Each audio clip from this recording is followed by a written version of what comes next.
go in there, I'm gonna grab Sully, I'm gonna let you guys in on exactly how I do it, specifically with Sully.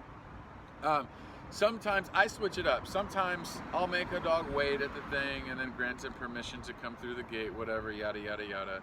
But other times, I'm like, you know what, I'm just gonna make it easier on everybody. I'm basically give him a break command from the very beginning and not require anything. I'm gonna let him come through the damn gate, put him on a long line, let him run around, sniff, and get all his bullshit done and out of the way.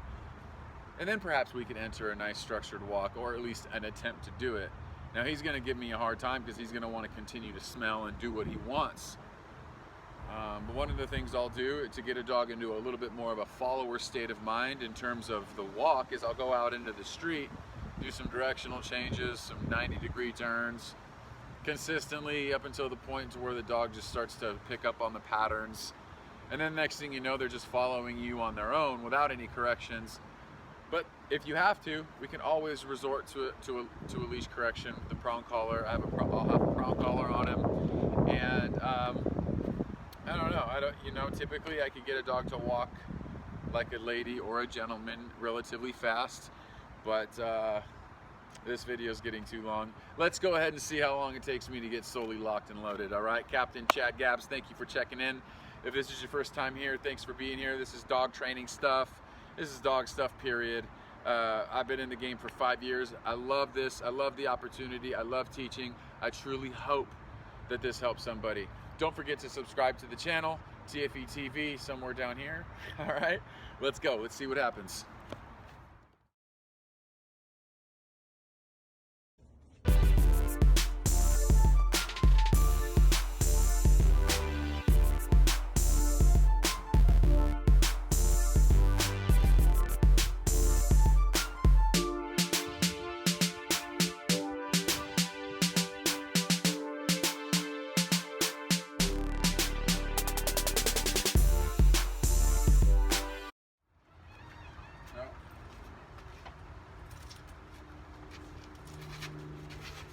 Come on, dude.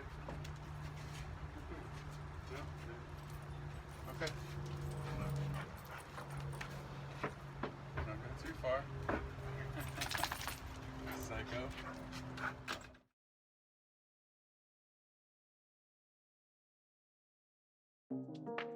Guys, the obvious thing here is the fact that I have a long leash.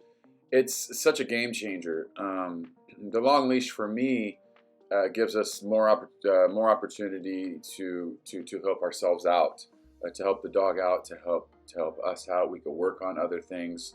We could learn a recall with it. We can give the dog more freedom when we want to give it to them, such as this particular scenario. Here I reward him for a nice little recall right there. I didn't really plan on it, but he came back to me on his own, so I'm still going to reward that. And then you could take the long leash and turn it into a 6-foot lead.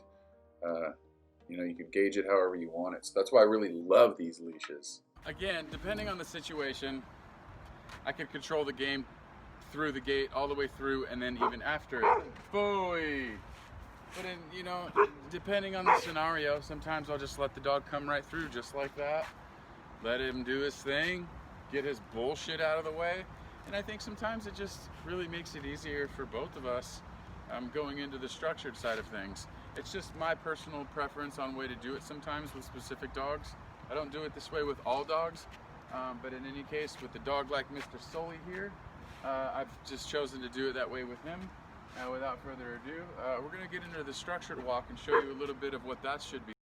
Sully's one of them dogs that just runs at like 100 miles per hour all the time, and I figured, hey, why not start out at a fast pace, but still implement and incorporate my directional changes accordingly. You'll see me change directions when he starts to disconnect and just continue forward. When I'm going the other direction, if he doesn't follow me, he's going to self-correct.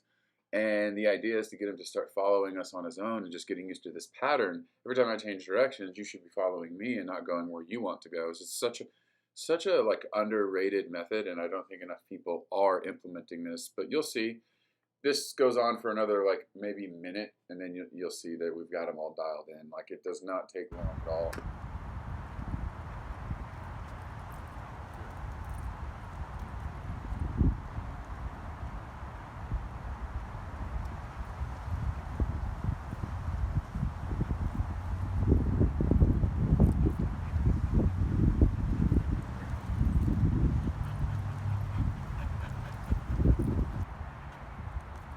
just cannot say enough about how important it is to look at being consistently inconsistent, so that your dog is consistently having to like keep up with you. So for example, changing speeds or changing directions. Well, if you're not keeping up with me, you're likely going to self-correct. And like right there you go. Now let's look for some more attentiveness. Nice, better choice that time. Yes, good boy. I'm going to back up a few feet. We're going to try to go